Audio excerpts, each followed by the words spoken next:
This is Balázs from Alpha Forever Modular, and this is AFNoding number 16. And today we are going to dive into parameter automation, VST parameter automation to be exact. And for this I'm going to open up this part. The way automation is, the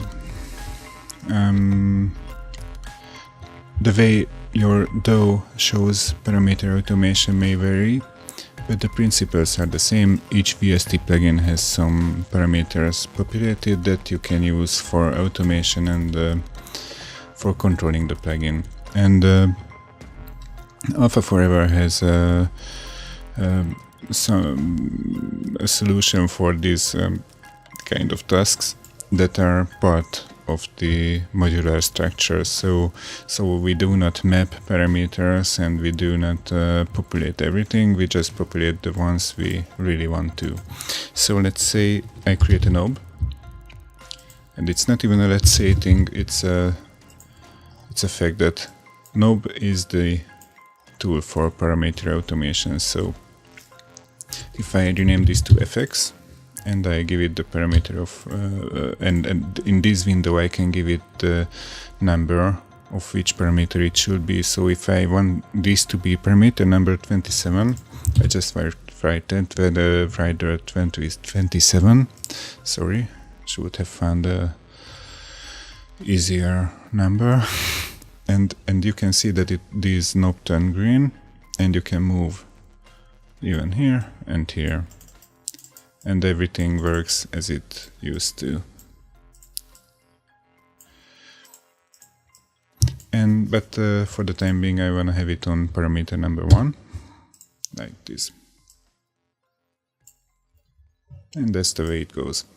So this is going to be our fx parameter. And let me show you some things we can do for the time being without sound, because we can track many things here. So even we are staying in the 0 to 1 values. I create a gain in here so that we can get these things calculating. So as you can see, and as it should be, we are outputting values between 0 and 1. So this is the normal value. We can check if our current value is higher than the previous value. So this is sample accurate. So we check if the current sample is higher or lower of the one than the one before. And if it's higher, then we can output either the difference or a value of 1. So let's plug it this here, and yeah, if it's lower, so sorry, if the current value is lower, then you can see if I move it down, it just does the job, and I assign it to MIDI controller, because up, down, down. And of course we can do the opposite.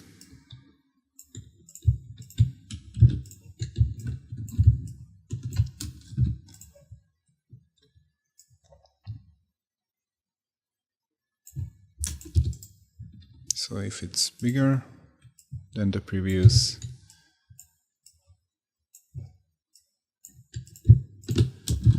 so this time this LED will blink if the value goes up.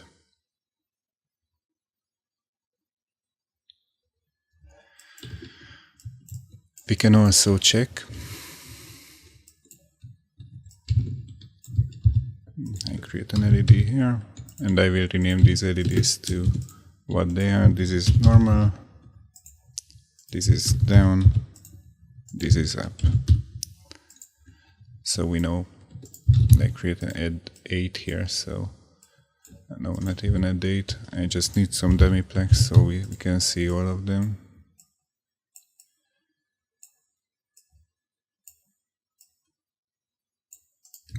And this does the job.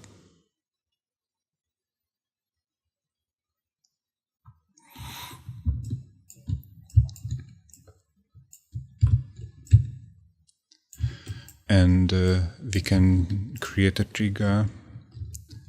No, I'm not even saying it like this. We can check if this is higher than 0. And if it's higher than 0, then we output 1. And if we create an LED here,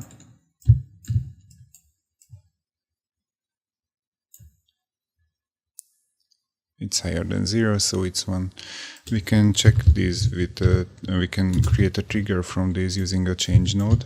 So if we get higher, sorry, I create another LED. If it's higher, we get a trigger. If it's lower, we get a trigger. Actually, I like the 0 as a trigger. So if we get to 0, I want to have a trigger only. And that's the usual thing that we used to do with gates, that we multiply the change with the output of this LED, but now with 1 minus x.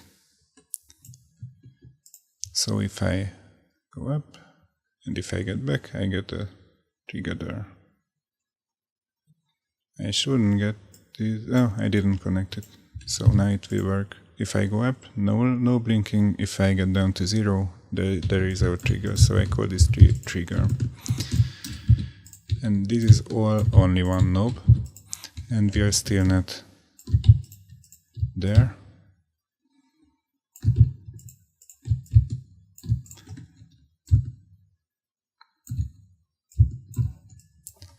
We can use a knob also to be effective only in a range. So we can use a rescaler GUI, put in the knob, and tell the minimum value, and clamp it. And now this means that if our value is 0.1, then we output 0. If our value is 1, we output 1. So we changed the range of the knob. And I call this range. Let's see how it works. You see that it's different than the normal, because we only start at 0.1. It's better to see if it's from 0.5. So this should be pretty bright on 0.5. And these will only start to get brighter from 0.5. Wow. And in the end they are on the same position. So what can we use these things for? I will do a bit of a cleanup.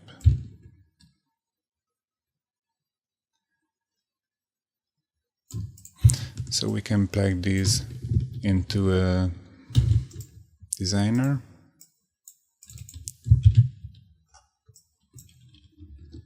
Let's call this FX. And let's create outputs for these values.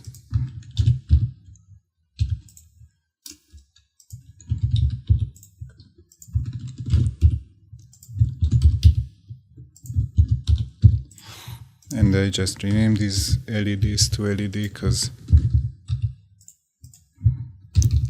I do not want to have numbered outputs, and I want to have the outputs showing the name of what we do.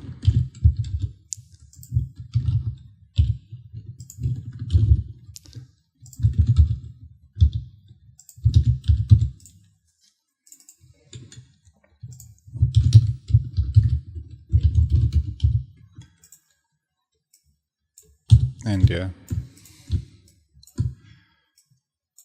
And let's say that we want to use the range. Then we are going to multiply that range by, let's say, 128. And use a filter node. I simply delete these guys. And on I1, I will use the input one and the output of the high-pass filter go into both sides. Currently this is going to be a monophonic workflow, but it should be okay.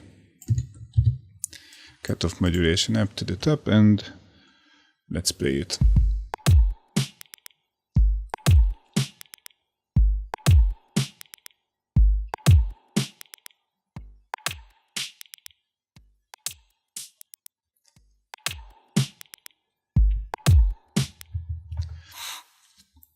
Fine, so the high-pass filter kicked in from 0.5 and did what it should have done. And that's cool. So let's use something else, like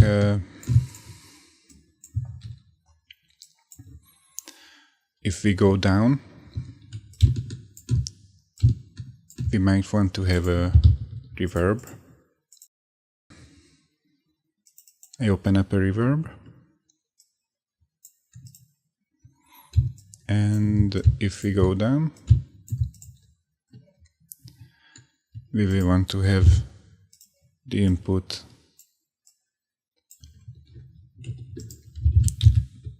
slowly kicking in.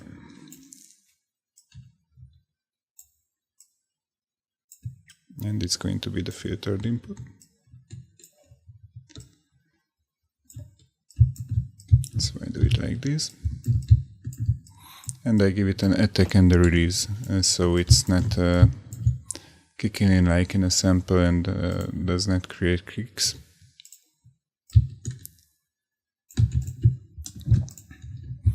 And we are going to send the output of the filter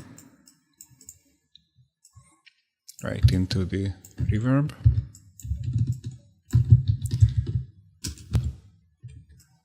Currently we are in mono, but in the end I will turn this to stereo. And what we are going to need is to add two stereo signals together. So there is a util add stereo like this. I delete these outputs and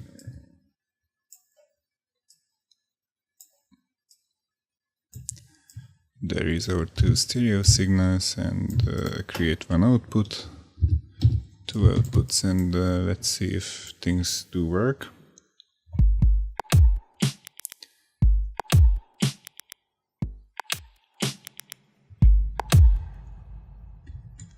Almost. Something's not right with the inputs.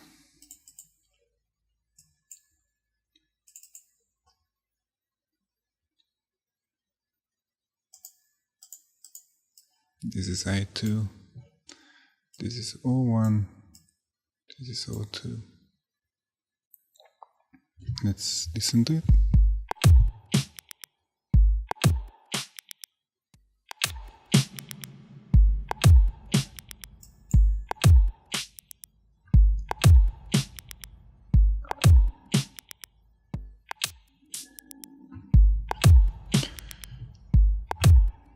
Maybe it's better if I use the up instead of the down.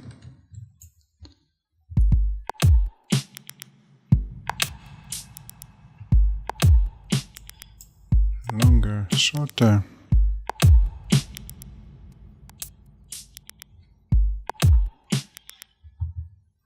Awesome.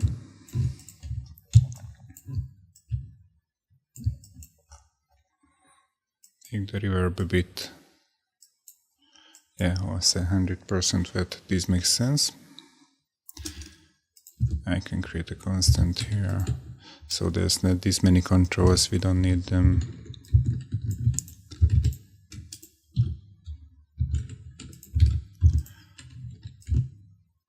This is not about controlling the reverb. So this way the patch looks a lot more simple.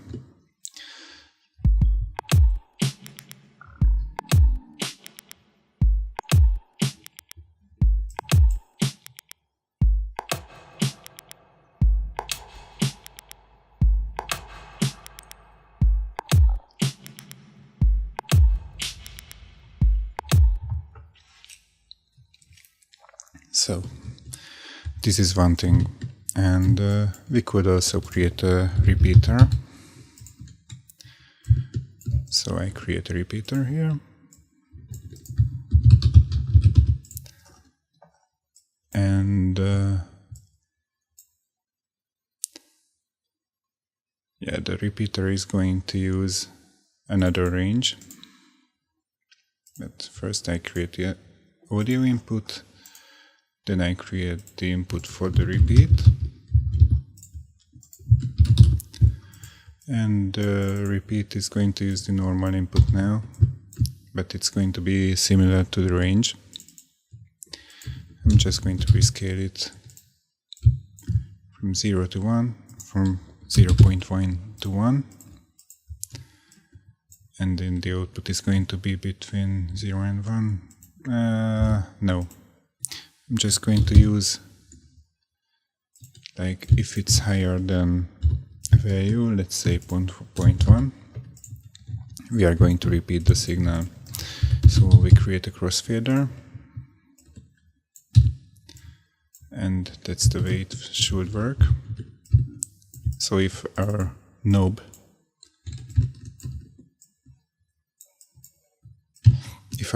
is going to be above 0.1, we are going to repeat the signal, and I put an LED here so we can see it, create an output, and plug these into the filter. So if I move this,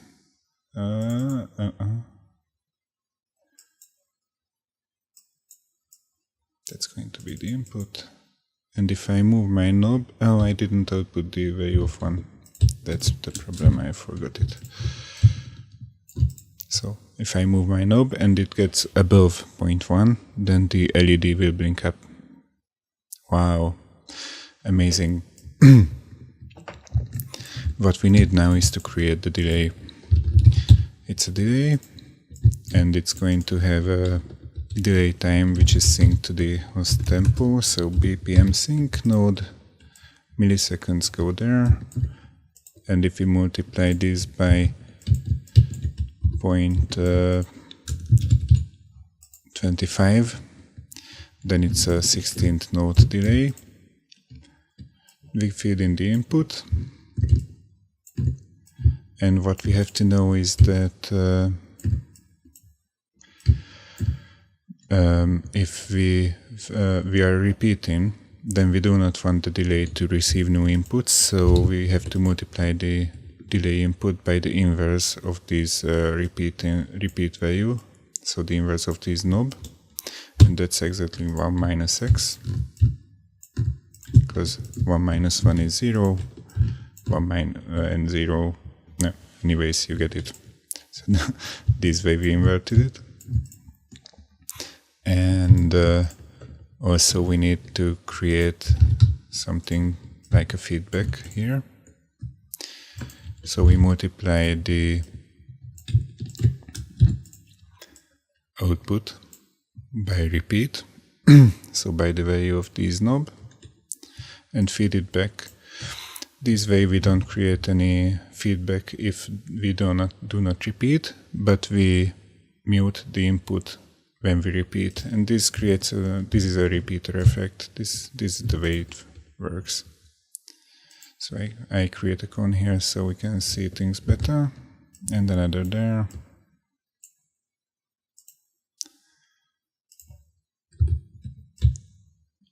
And this way the patch should be pretty easy to see.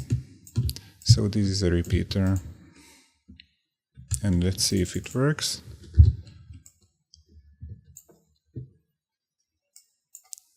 I play this now.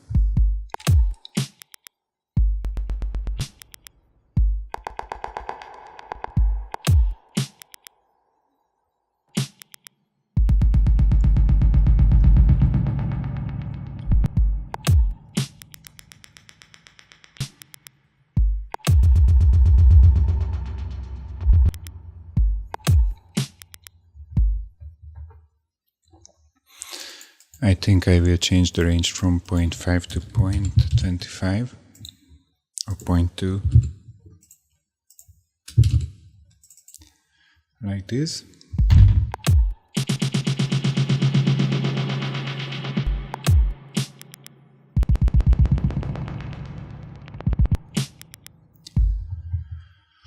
And I will multiply the reverb length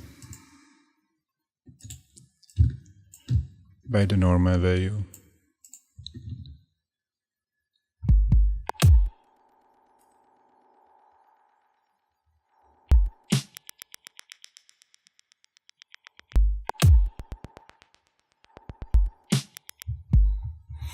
That's maybe a bit too much, so not with the normal, but I will multiply it by not even the length, but this power of the delay of the reverb. So I'm creating a gain in between.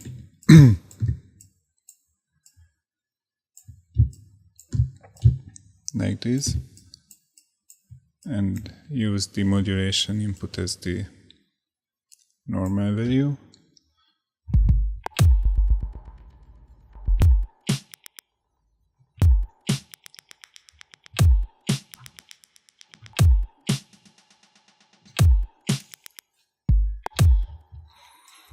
Okay, and let's use the trigger as well, but for that I will put everything inside a nice little node. So I create a designer which I'm going to call multi-fx, and yeah, I will select this all. I will put everything inside it, so like this. I1 stays, and here I need the normal input, so I create an input called NRM. These also should go there, and I will create an input called app, and I will need an input called range.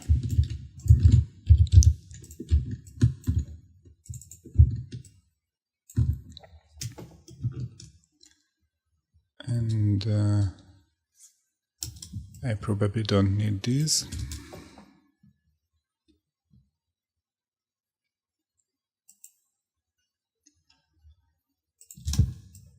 Yeah, I don't need this, and I don't need that, and I don't need this. This is all these we'll need. No app. We just pack the repeater and the filter inside the node so that we can duplicate it. Create another designer which is going to be called FX, and we can put two of them inside to the right, and now I can create inputs I1 and I2, create outputs O1 and O2, and inputs for the normal value and the range. And yeah, and now I can get rid of the repeater and his friends, the filter, and I can create inputs for I1, I2, and O1 can go right there, O2 can go right there, and the normal and range values can go there. And as far as I remember, I did use the app value here, and this needs the output 1, and I will need another multiplication for output 2, plug in there, and this will be input 2. Okay, this is a bit messed up, so it's not looking uber pretty yet, but I will do my best to get these guys look as good as they can.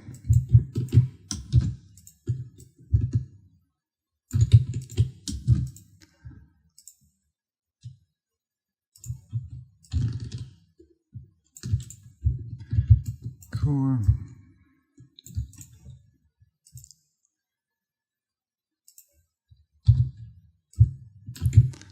And it's starting to get there.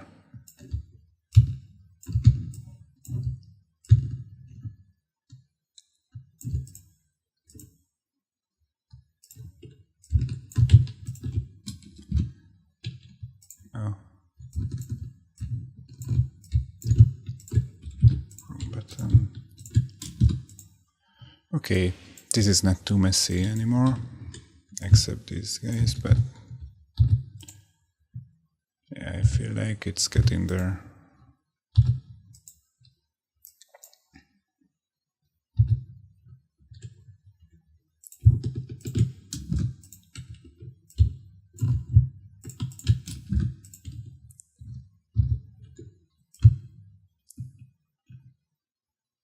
Anyways, this should do it. Let's see if it still works.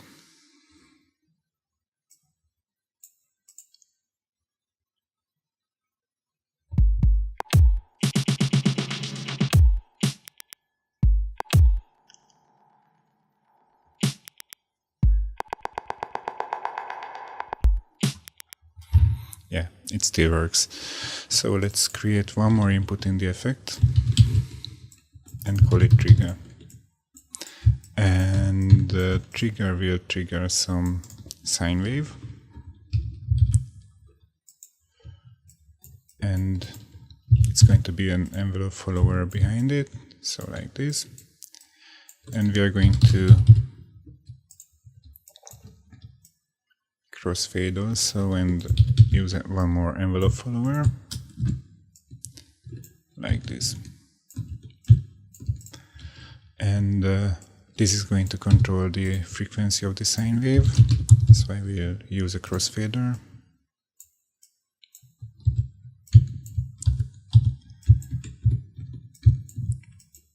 And this will control the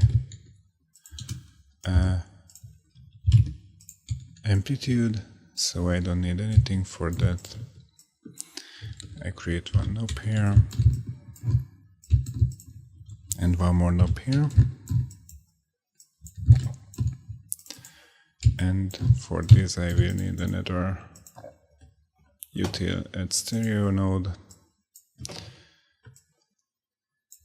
Out1, out2, in2, and this is going to be a mono thing, I1, I2, out1, out2.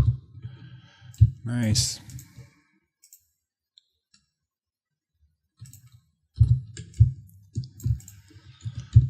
And move this to the left. And let's see if it works. Just an LED, another LED. So this should be longer, this should be shorter. Connect the trigger and let's see if it's okay. Okay, it's okay, so I need to set up the pitch values like somewhere low.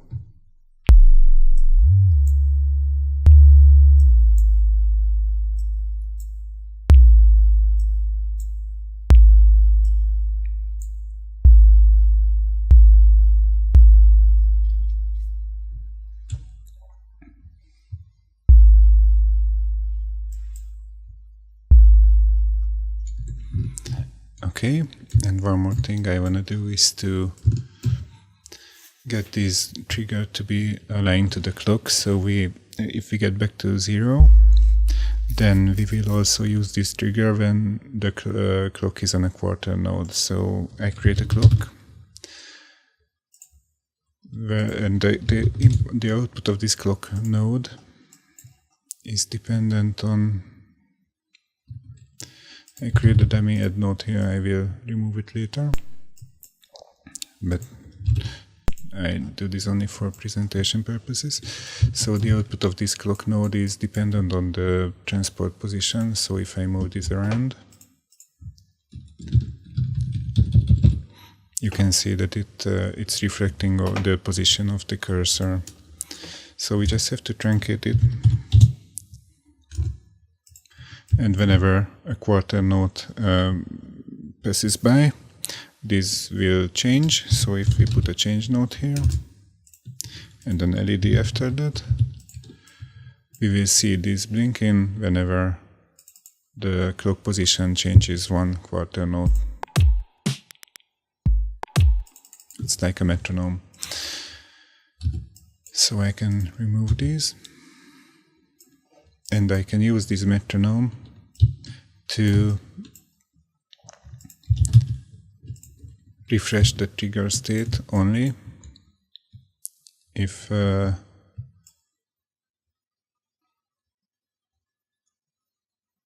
actually this is wrong a bit, but only if the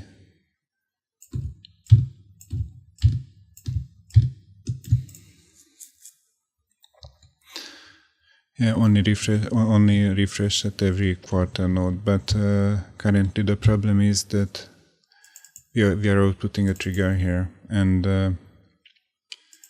I only want to output the if it's 0 or not value, so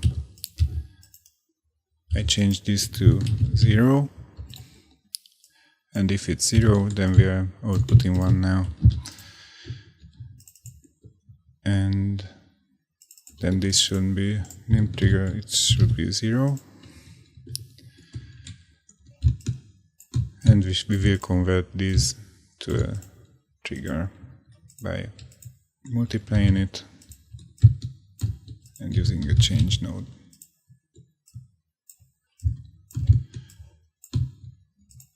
And let's see it with an LED.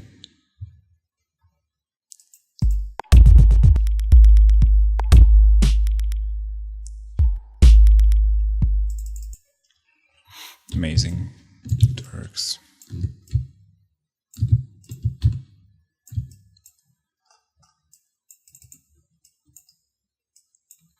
So let's take a look at what we have done now.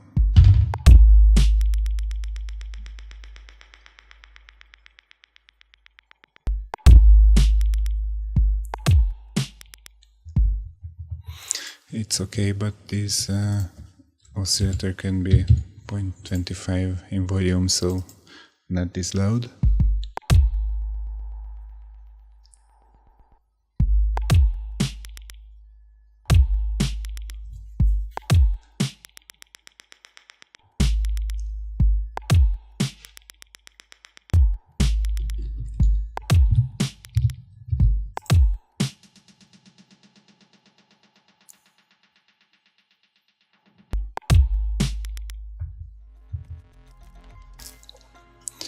So I hope you like this. You can see that you can do a lot with the knob, and you can control so many things and have lots of fun. I hope you had fun during this session, and I hope to see you soon, and happy noding. Bye bye.